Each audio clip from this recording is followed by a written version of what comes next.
Welcome to the third um, installment of our lecture on the basic organization of the nervous system, and we are already talking about the basic structures, how major parts fall into place, and let's dive right in. So, just to um, just to have a review, Um, we have in the coronal section, in the coronal plane, we have your cerebrum or cerebral hemispheres. Okay, you have your gray matter there, your cerebral cortex. And of course, once we're talking about the gray matter, we're talking about neural bodies. Now, I hope that as we do this repetitively, something is going inside our coconuts. Um, now with that, you also have your corpus callosum here. Okay, again, what we've said before, your corpus callosum is your highway in which your two cerebral hemispheres talk to each other. That's how they communicate. That's the only connection between the right and the left hemispheres. Now, below that, in the middle, okay, would be your major thalamic nuclei, and just around those areas would also be your smaller thalamic nuclei, and those basically would be your diencephalon. Can you still remember? Now, all these axons create some sort of a fan shape, and we call that as correct corona radiata. And as they go down, they become more dense, and now they become called as your internal capsule. Just lateral to that, just lateral to that, uh, let me choose a good color. Just lateral to that, you have your lens-shaped nuclei, and that's called your lentiform nucleus, an inner globus pallidus, and an outer putamen. Aside from that, you also have your tadpole-shaped caudate nucleus. Tadpole because it has a tail there. The tip of the tail is called your amygdala. Okay, and just so you won't forget, your caudate nucleus actually has neural connections with your putamen or your lentiform nucleus, and with um, that helps with motion, with how you move. Actually, it's part of that mechanism of creating motion. Now, I have to mention that because that's something that I did not really get when I was a student. Remember that what I just said, that there's a connection between the caudate nucleus and the lentiform nucleus. Now that connection is called your striatum. Oh, striatum. Your striatum is called such because the thin lines or the thin columns of neurons form sort of a striated pattern across the corona radiata and internal capsule. So again, in a sea of white, there's a column of neural bodies connecting the caudate nucleus head and the lentiform nucleus. Later on, when you talk about movement disorders like Parkinson's, Pallismus, chorea, you encounter terms or structures like your striatum. Okay, so that's something that it's nice to remember, and it's valuable when you're talking about movement na. And we'll discuss that later in the semester because that's already an advanced topic. Now, let's follow the path of your internal capsule. Now, lower down, that's now part of your, this is now your midbrain. This part of your midbrain that accepts your internal capsule, this one here, is called your crus cerebri. Okay, it's a very thick bundle. Just remember it as a very thick bundle of wires, very fine wires. And down there, you now have your pons, okay, part of your midbrain.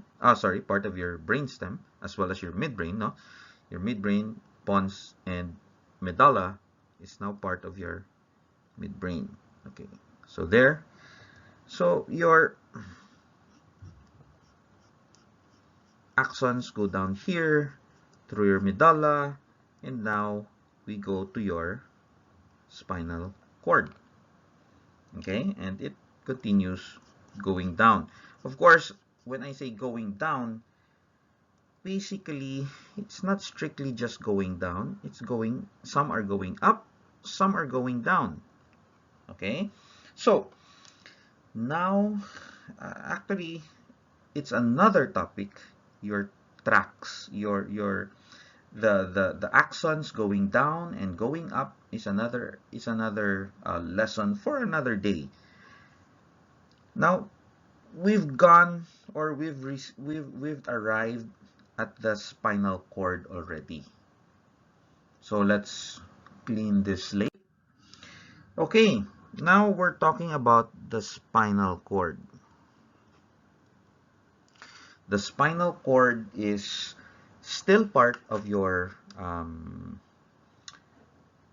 central nervous system, but it has some differences to keep in mind. Okay, now when you draw the spinal cord, it's a tubular structure. Looks like that. It has an anterior median fissure, this one, in the posterior median sulcus, and it has a central canal which is continuous with your ventricular system, a system where you have your cerebrospinal fluid. Okay, so this is your spinal cord. Now, again, it also has gray and white matter, but take note of the arrangement of the gray and white matter, because when you're drawing the spinal cord, you draw something like a butterfly or a very fancy looking H. Now, this central butterfly or H, this is actually your gray matter.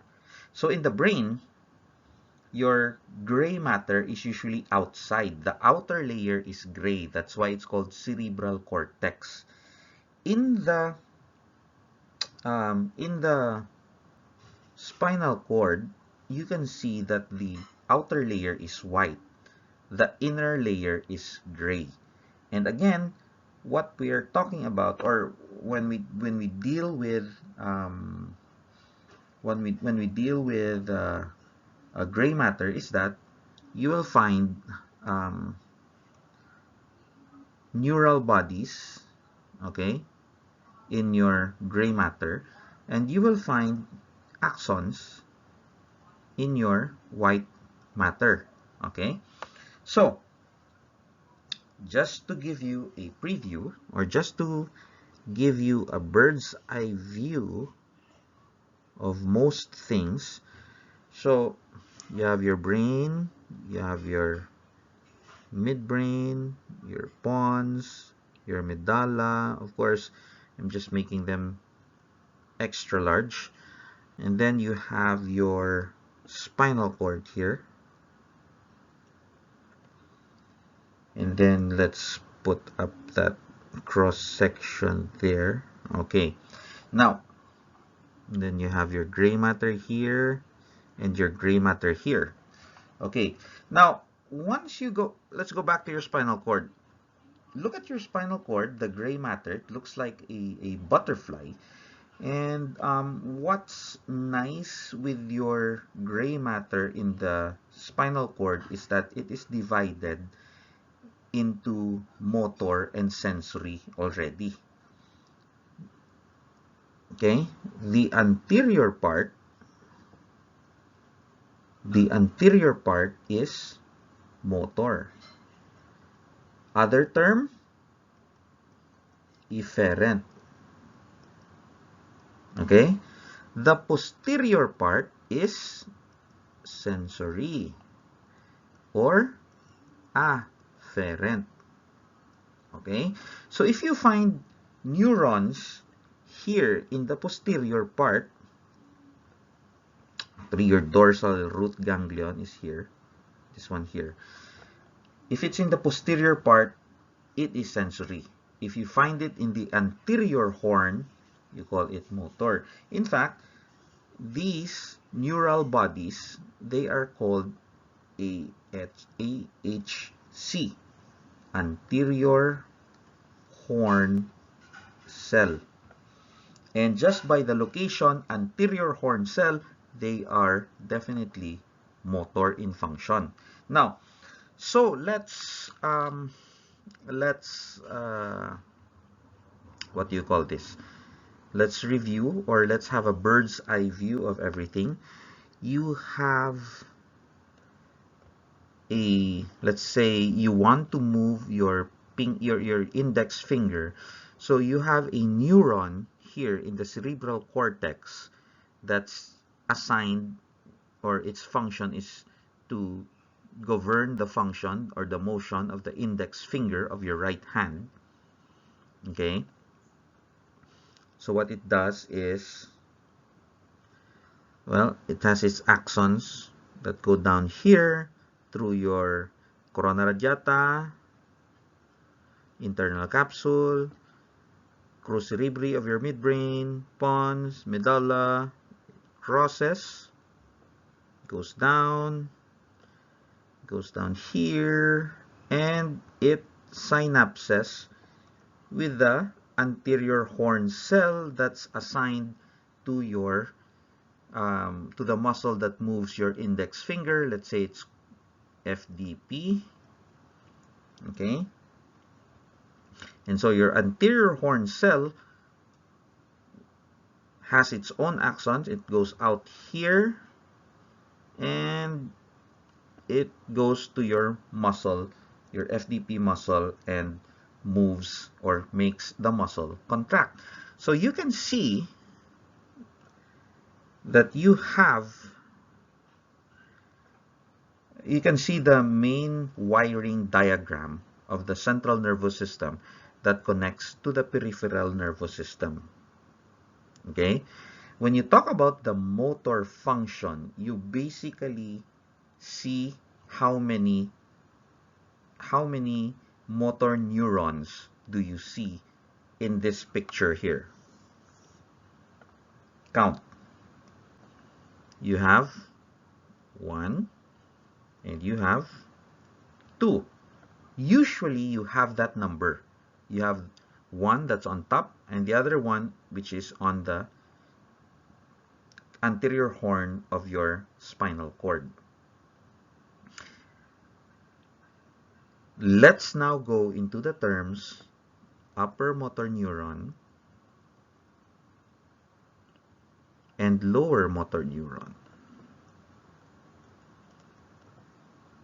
Now this concept is very, very simple, yet 80 to 90% of people studying neuroanatomy would miss this. So if you understand this, you're already in the top. So your upper motor neuron is in your cerebral cortex and its axons go down. It crosses somewhere in the medulla, in the great pyramidal dissociation, we'll discuss that, don't worry. And it goes down and synapses with your anterior horn cell. Your anterior horn cell again will go out and synapse with the actual muscle. So you have these two important muscles. We'll discuss their differences and their clinical importance in the following lectures. Okay, so that's your bird's eye view. Again, let's go back to how your spinal cord looks like. It has your anterior median fissure, your posterior median sulcus, you have your central canal, you have your inner gray matter. Okay, the anterior is motor, the posterior is sensory. So what happens there is that, okay, so you have anterior horn cells there, so they have their axons going out like so. Okay, so you call these your rootlets. It's not actually single axons. They're actually a bunch, a bundle, several bundles of axons, and they form rootlets here. Okay.